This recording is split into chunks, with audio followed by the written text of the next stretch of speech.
ఎవరైతే ఆరెంజెస్ బనానాస్తో ఆడిరో వాళ్ళు ఎవ్వరు ఎలా ఆరెంజెస్ బనానాస్ ముట్టుకోవడానికి వీల్లేదు. అంతే, మీరు ఫుడ్ని డిస్రెస్పెక్ట్ చేసారు, మీరు ఫుడ్ తినే అవకాశాన్ని కోల్పోయినారు. నేను ఆరెంజెస్తో ఆడతా, బనానాస్తో ఆడతా, నేను ఏమైనా చేస్తా. నేను ఫుడ్ వేస్ట్ చేస్తా నువ్వు అనాలా? నేను వేస్ట్ చేయ కదా, నేను ఏం చేసినా నేను తింటా. నీకేంది బాధ? నువ్వెవరు చెప్ప నీకే? శేఖర్ భాష గారు, మనుషులైతే అలాంటి ఫుడ్ ఎవరు ముట్టుకోరండి. సో మీరు మీకు ఇష్టం వచ్చినట్టు తొక్కండి, డ్రైనేజ్లో పడేది, బురదలో పెట్టి నాక్కొని తినండి. అంటే ఇప్పుడు నేను మనిషి కాదంటావా? అంటే ఇప్పుడు నేను పశువు అంటున్నావు కదా, ఫిక్స్ అయిపోయినావు కదా. సో సోనియా శేఖర్ భాషని పశువు అనేసింది. ఒకసారి వంట వండేసామంటే ఇంకా కిచెన్ క్లోజ్ అంతే. మీకు నచ్చినా నచ్చపోయినా అదే తినాలి. ఎవరికి నచ్చింది వాడు వండుకుంటాడంటే ఇక్కడ కుదరదు.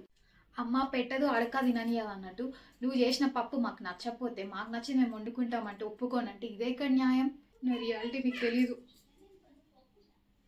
ఇంతకంటే నేను ట్రాన్స్పరెంట్గా ఉండలేను బిగ్ బాస్. సో వీళ్ళందరూ నామినేటెడ్ కంటెస్టెంట్స్ అనమాట. మీ సపోర్ట్ ఎవరికి ఇస్తున్నారు?